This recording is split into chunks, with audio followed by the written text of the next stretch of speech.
오늘의 말씀 봉독해 드리겠습니다. 사도행전 24장 10절 말씀에서 16절 말씀까지 봉독해 드리겠습니다. 제가 가진 신약성경 230페이지 되겠습니다.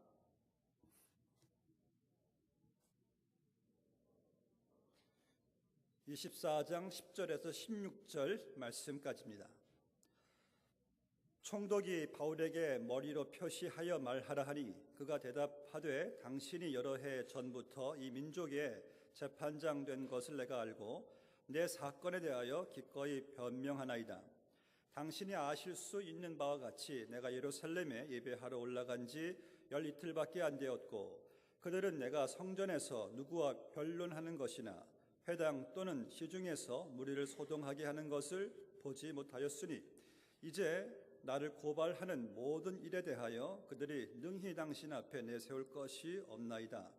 그러나 이것을 당신께 고백하리이다. 나는 그들이 이단이라 하는 도를 따라 조상의 하나님을 섬기고 율법과 선지자들의 글에 기록된 것을 다 믿으며 그들이 기다리는 바 하나님께 향한 소망을 나도 가졌으니 곧 의인과 악인의 부활이 있으리라 함이니이다. 이것으로 말미암아 나도 하나님과 사람에 대하여 항상 양심의 거리낌이 없기를 힘쓰나이다. 아멘.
우리 그리스도인들, 우리 성도들, 하나님의 자녀들에게 있어서 여러분들이 결코 피할 수 없는 한 단어가 있습니다. 우리가 익숙한 단어죠. 바로 신앙, 신앙이란 단어입니다. 신앙의 또 다른 의미는 믿음도 되겠죠. 우리는 흔히 이 신앙이란 말을 이렇게 사용합니다. 참 신앙생활이 요즘 좀 시원치 않네. 신앙생활 잘한다. 신앙생활이 조금 부족하다. 못한다. 이런 말들을 많이 합니다. 신앙. 그러니까 신앙이 곧 우리의 삶이라고 하는데, 그런데 여러분 중요한 것은요, 이 신앙의 주제를, 신앙의 중심을 모르면은 신앙이란 말이 조금 이렇게 너무 광범위하게, 조금 추상, abstract하게 느껴질 때가 있습니다. 그래서 신앙이란 주제를 아는 게 중요해요. 여러분들 국어를 공부하시는 분들 아시겠지만 국어에서 중요한 것은 주제 파악을 잘 해야 돼요. 주제 파악. 아직까지 파악이 안 되시는 것 같은데 웃지 않으시는 것 보니까 주제가 참 중요합니다. 또 이 geometry, 기하학에서도요. 참 제가 제일 못했던 그러한 과목이었는데 기하학에서 보니까 이 중심을 아는 게 핵심이더라고요. 이 중심 모르면은 이거 완전히 제로입니다. 그래서 이 중심을 아는 게 참 중요하구나.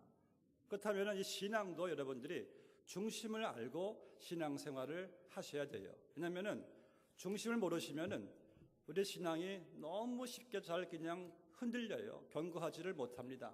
또 신앙생활 한다고 하지만은 너무 또 이렇게 무력하게 신앙생활을 또 해요. 또 쉽게 잘 방황하고 목적 없이 살아갈 수가 있다는 것이에요. 그래서 여러분 국어의 주제만이 아니라 기하학의 어떤 중심만이 아니라 신앙의 중심을 여러분들이 아셔야 됩니다. 오늘 그 신앙의 중심을 여러분들 알고 돌아가시기를 바라겠습니다. 신앙의 중심은 무엇인가? 오늘 설교 제목에 나와 있습니다. 부활신앙. 너무 간단해요. 이 부활이라는 것이 우리의 신앙의 그냥 초석이고 신앙의 center, 신앙의 theme, 메인 them이 되는 겁니다. 그래서 여러분들이 신앙생활에 있어서 이 중심, 바로 부활 신앙을 아셔야 되는데 오늘 부활 신앙의 특징에 대해서 여러분들이 확실히 아시고 돌아가시기를 주 이름으로 축복합니다. 이 본 말씀의 배경은 이렇습니다. 사도 바울이 이제 1차, 2차, 3차 전도 여행을 다 마치고요.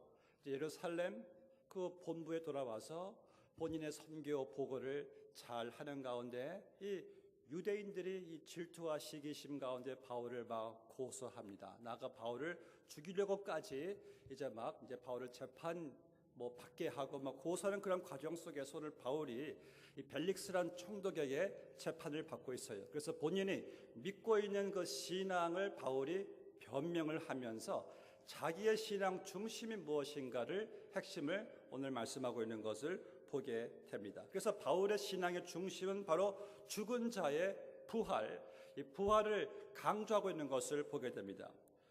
여러분, 예수님을 믿는 신앙은 반드시 부활 신앙을 갖게 됩니다.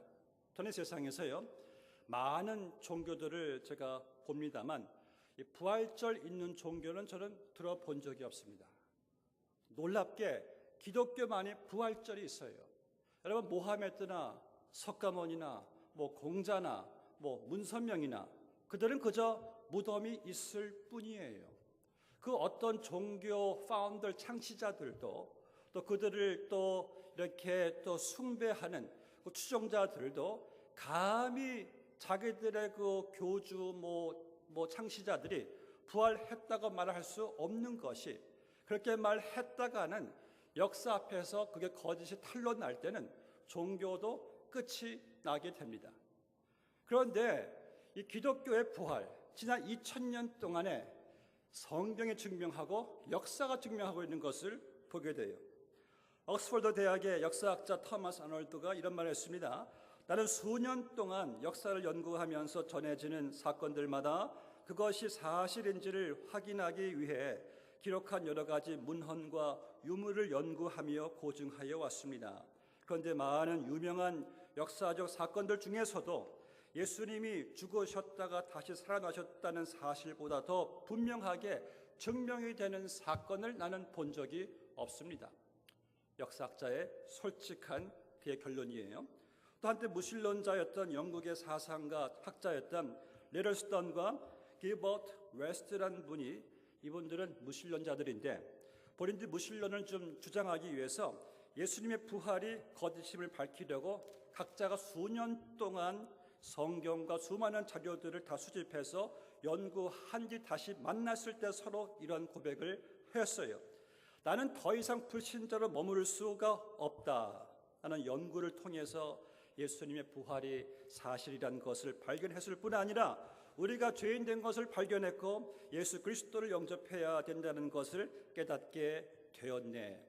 그러니까 여러분, 우리가 예수님에 대해서 연구할 때, 성경을 연구할 때 도무지 부인할 수 없는 것이 바로 예수님의 주가 되심과 그분의 부활이란 말씀이에요. 제 생일날에 그 아이가 그 배너란 그 DVD를 선물로 줘가지고 배너를 참 재밌게 봤습니다. 그 배너 역시 무신론자였던 그 작가였는데 이 사람이 성경의 거짓을 밝히려고 성경을 연구하다가 그냥 예수님 만나가지고 만든 영화가 이 배너거든요. 끈쓰리 배너거든요. 여러분이 무신론자란 말 함부로 말해서는 안 돼요. 왜냐하면 무신론자란 말이 이게 정의가 어떻게 되냐면은 내가 성경을 완전히 습득하고 연구를 다 하고 성경에 기록된 모든 자료들을 다 수집해서 다 연구해 본 결과 그 모든 연구 속에서 보니까 하나님은 존재하지 않는다라는 결론적으로 할 수 있는 것이 무신론자인데 그것도 하지 않으면서 저는 무신론자예요. 참 너무나 가소로워요. 여러분, 우리가 진정 성경을 연구하고 예수님에 대한 역사를 연구할 때 그 누구도 부인할 수 없는 이 예수님의 구주되심과 부활의 이 확실성, 이 사실, 이것이 바로 오늘날까지 이어지는 것을 저희들이 보게 됩니다. 그래서 이 예수님의 부활이 이게 기독교의 성경의 성도의 신앙의 중심이 되는 것이에요. 이게 흔들리면은 성경도 무너지고 우리의 신앙도 무너지고 교회도 기독교도 무너지는 것입니다. 그래서 우리의 신앙의 중심이 무엇인가? 바로 예수님의 부활. 그럼 이 부활 신앙이란 무엇입니까? 먼저 고린도전서 15장 13절 말씀을 보니까 만일 죽은 자의 부활이 없으면 그리스도도 다시 살아나지 못하셨으리라. 여러분, 주님께서 왜 죽으셨다가 다시 살아나셨습니까? 바로 여러분들을 위해서입니다. 주님이 십자가에 달려 죽으시고 또 사흘 만에 부활하심으로써 그 죄와 사망 권세를 깨뜨리셨어요. 그리고 그를 믿는 모든 자들에게 우리 또한 죄와 사망 권세를 이기게 하시고 우리도 예수님처럼 부활하게 하시기 위해서 He became the first fruit of the resurrection. 주님께서 부활의 첫 열매가 되어 주신 것이에요. 여러분들 때문에 우리를 부활시키시기 위해서입니다. 오늘 본 말씀을 보면 사도 바울이 본문에서 계속해서 죽은 자의 부활, 의인과 악인의 부활에 대해서 바울이 강조하고 있는 것이 바로 그 이유예요. 또 고린도전서 15장 19절 말씀 보니까 바울이 만일 그리스도 안에서 우리가 바라는 것이 다만 이 세상의 삶뿐이라면은 모든 사람 가운데 우리가 더욱 불쌍한 자이니라. 여러분, 정말 그래요. 만약 우리의 삶이 이 땅에서의 삶이 전부라면은 우리처럼 불행한 사람이 없어요. 내가 신앙생활 기껏 해봐야, 내가 예수님 기껏 믿어봐야 이 땅에서의 삶이 만약 전부라면은 얼마나 참이 기독교가 우리 그리스도인들의 삶이 허망하고 불행한 삶이 되겠습니까?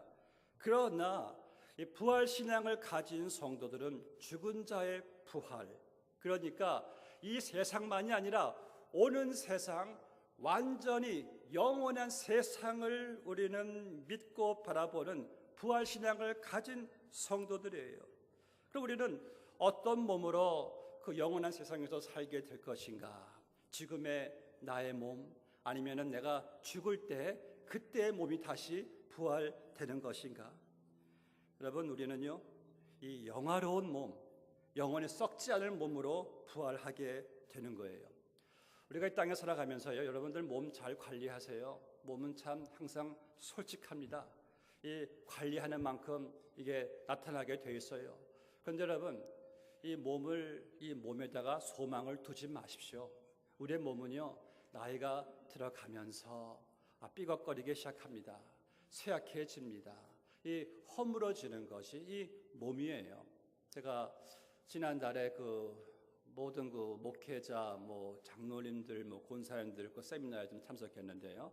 한 200여 명이 오셨어요. 그 강사분이 목사이면서 의사신데, 이분이 이제 한 40대 후반 이상 분들이 거의 다 오셨어요.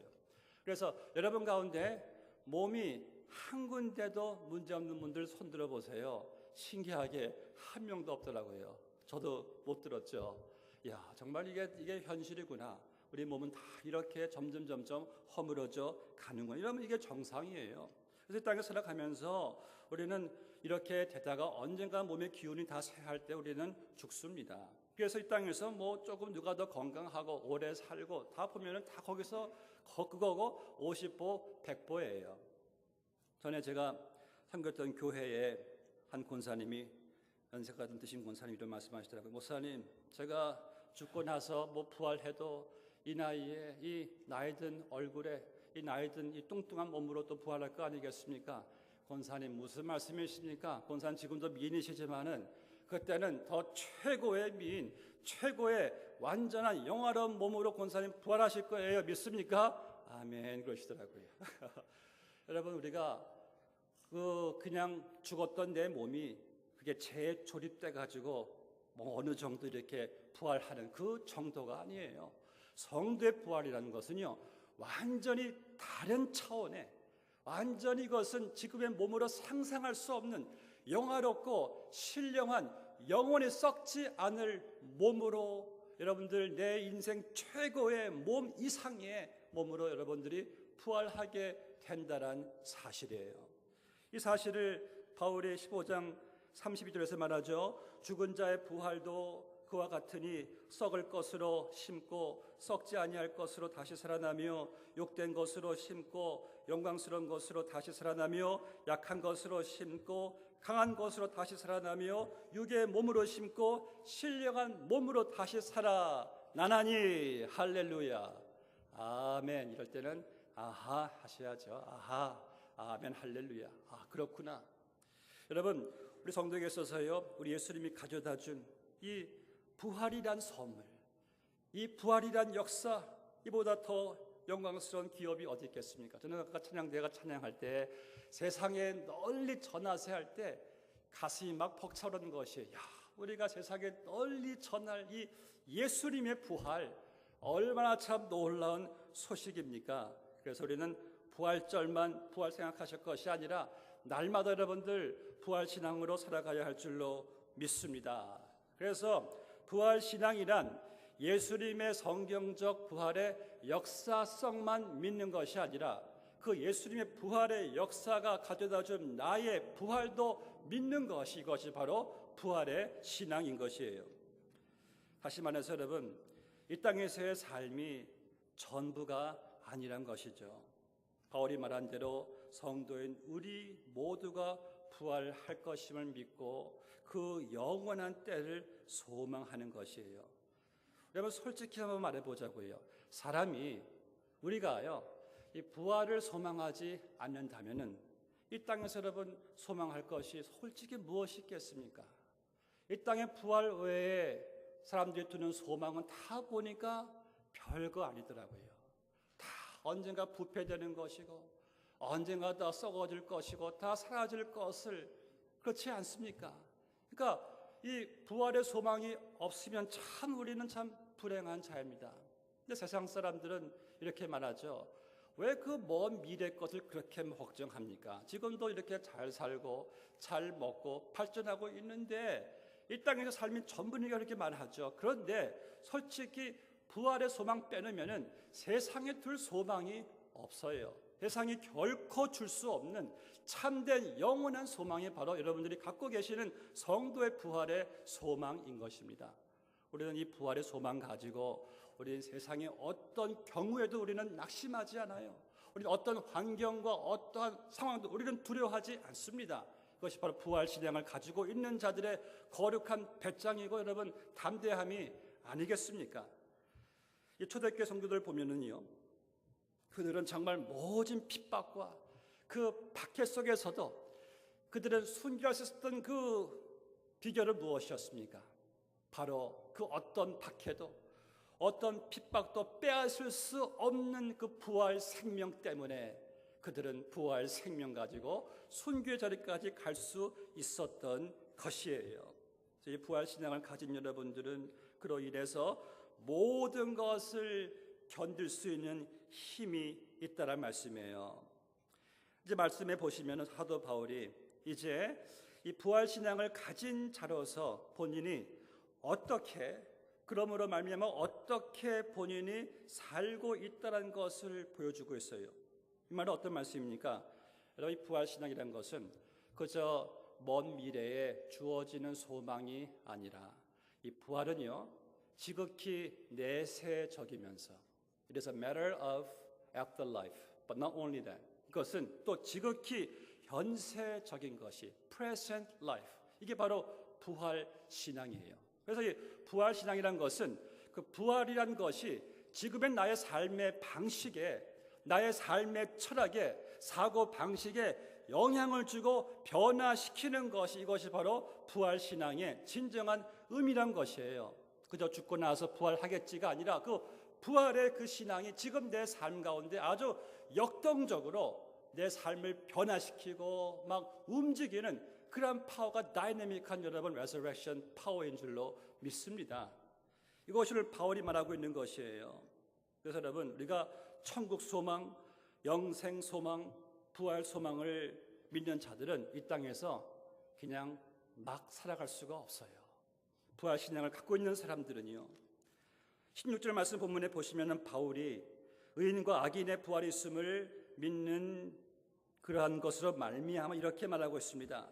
이것으로 말미암아 즉 죽은 자의 부활로 말미암아 나도 하나님과 사람에 대하여 항상 양심의 꺼리낌이 없기를 힘쓰나이다. 어떤 말입니까? 바로 부활을 믿기 때문에 나는 하나님과 사람 앞에서 양심의 꺼리낌이 없는 삶을 살기를 본인이 힘쓴다는 것이에요. 부활을 믿기 때문에 나는 최선을 다해서 산다는 거예요. 부활을 믿기 때문에 나는 하나님을 사랑하고 말씀대로 살려고 노력한다는 거예요. 왜요? 부활 신앙을 갖고 있기 때문에. 여러분, 우리도 사도 바울과 같이 부활 신앙을 가지고 있다면은 우리도 그 부활 신앙이 오늘 내 삶의 어떠한 특징으로 지어져야 되는 겁니까? 세상 사람들은 이 세상이 그저 전부인 줄로 생각하니까요. 그들은 부와 권력과 성공 이상의 중요한 것을 몰라요. 그러니까 그것을 위해서 그것을 얻기 위해서 양심도 버립니다. 사람들을 속이고 짓밟고 올라갑니다. 하나님께 불의를 행해요. 왜요?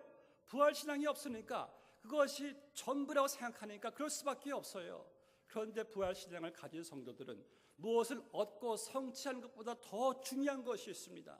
하나님 앞에서 부활신앙을 갖고 있는 성도들은 양심의 꺼리낌 없이 살아가는 거예요. 우리는 보다 더 의와 거룩함을 추구하는 것을 우선순위로 삼습니다. 왜요? 우리에게는 이 부활 이후의 삶을 믿기 때문에 이러한 차이가 있다는 것이죠. 이 세상에서 여러분들이 얼마나 갖고 누리느냐 보다도 이 의인과 악인의 부활 후에 이 땅에 살아가는 동안에 내 삶이 그분 앞에 평가될 것을 더 중요시하면서 살아가기 때문에 우리 믿는 자들의 부활신앙 가진 자들의 삶은 다를 수밖에 없죠. 본문의 25절 말씀 보면은 사도 바울이 의인과 악인의 부활에 대해서 말하면서 의와 절제와 장차 오는 심판을 강론하니라고 말씀하고 있어요. 그러니까 이 모든 사람에게 다가올 심판이 있다는 사실과 그 심판 앞에서 이 땅에서의 우리의 삶에 대한 책임을 져야 한다는 것을 지금 상기시키고 있는 것입니다. 오늘 말씀 보니까 이 부활이 의인과 악인의 부활이 있다라고 말씀하고 있어요. 그렇습니다. 의인도 부활하고 악인, 꼭 하나님을 믿지 않는 자들도 부활해요.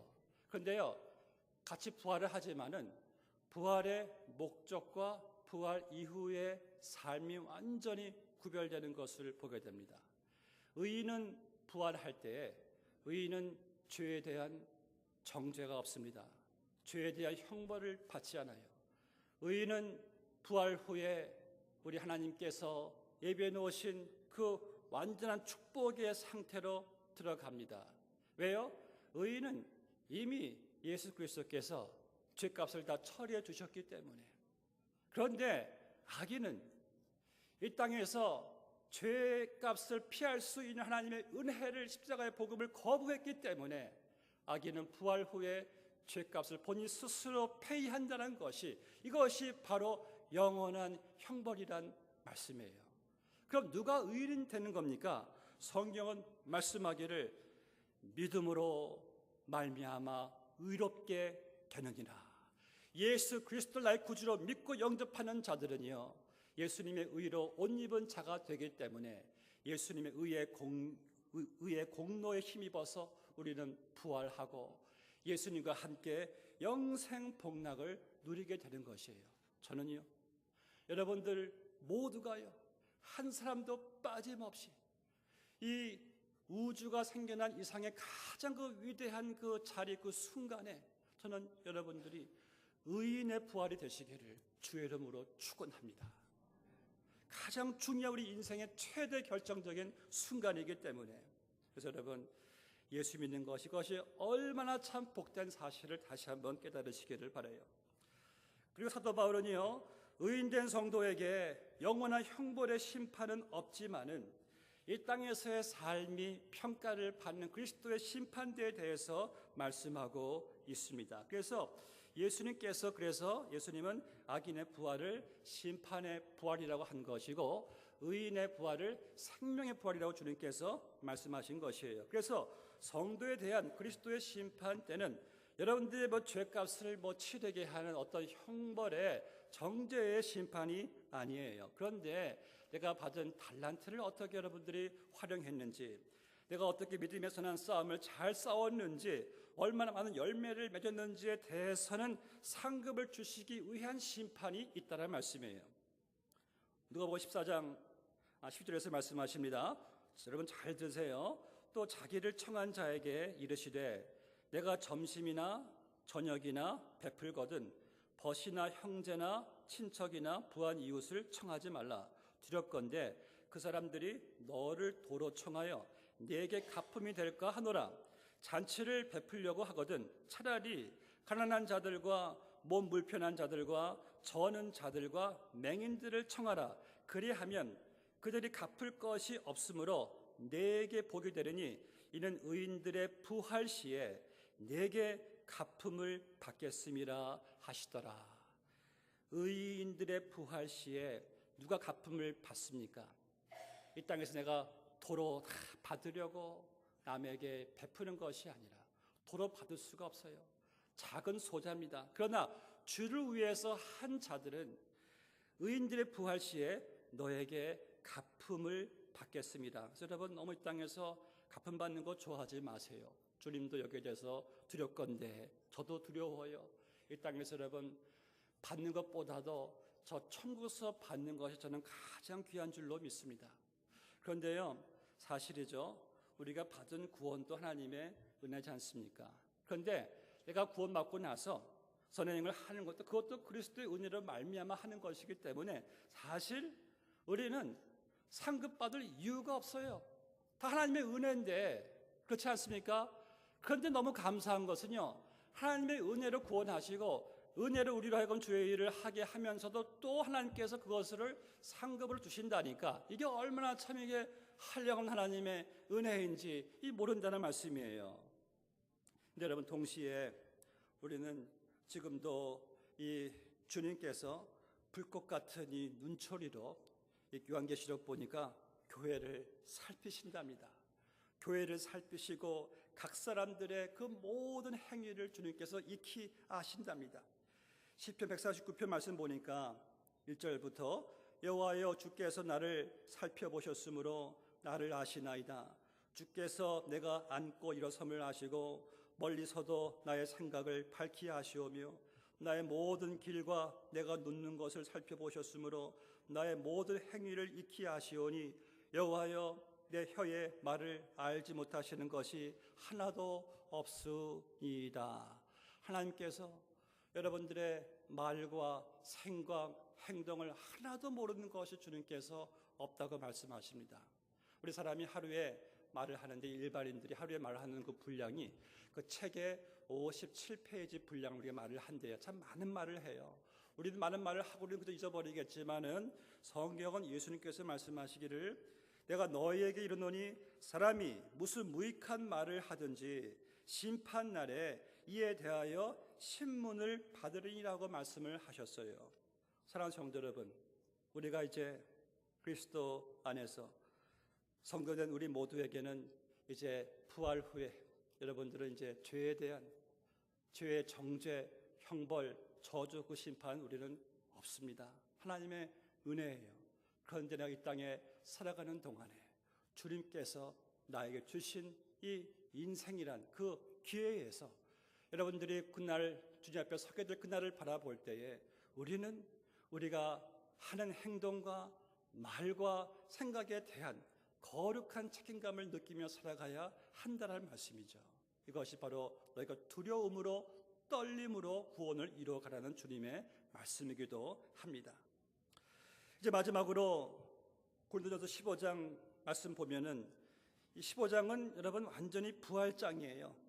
자, 이 부활에 대한 위대한 선포가 쭉 이렇게 열거되는 가운데 마지막 절에서 바울이 58절에서 이렇게 말을 합니다.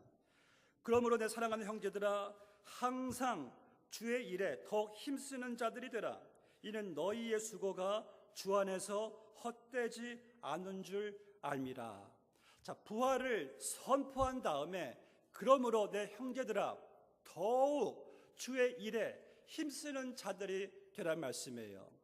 여러분, 우리가 이제 부활을 기다리시는 성도님들이 이 땅에서 여러분 헛된 일을 하다가 부활하시기를 누가 원하시겠습니까?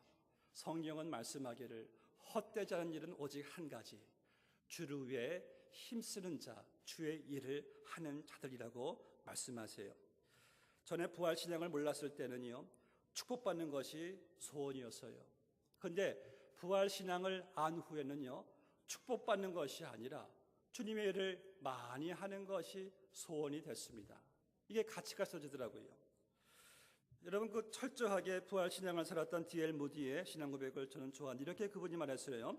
전엔 축복받는 것이 내 소원이었더니 지금은 주님 자신이 내 소원이며, 전엔 내가 감정 중심이었더니 지금은 그의 말씀 중심이며, 전엔 내가 쉬지 않고 주님께 달라고만 하였더니 지금은 그가 나를 사용하심을 내가 원하게 되었다.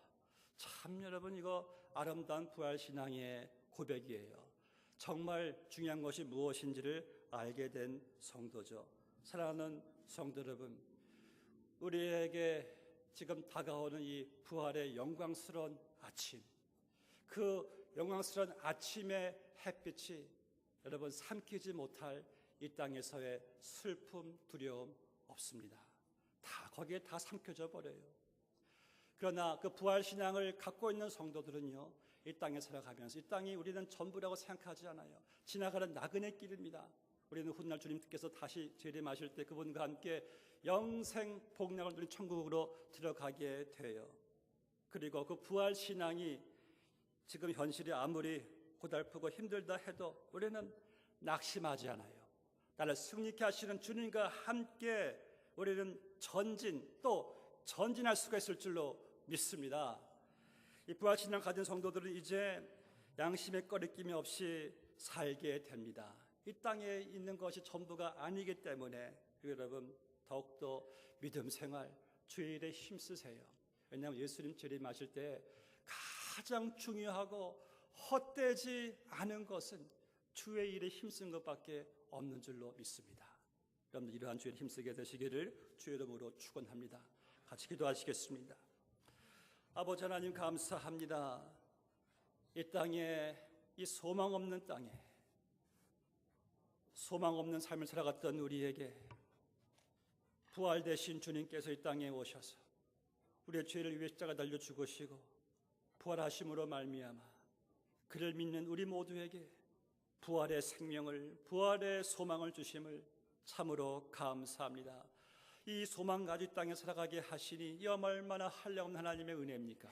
저도 이 부활의 소망을 가지고 이제 부활 신앙을 우리의 삶의 중심으로 하여 이 땅에 우리에게 주어진 우리의 인생을 보다 헛되지 않은 주의 일에 더욱더 힘쓰며 양심에 꺼리낌이 없는 그런 삶을 살아가는데 힘쓸 수 있는 우리 모두가 다 되게 하여 주시옵소서.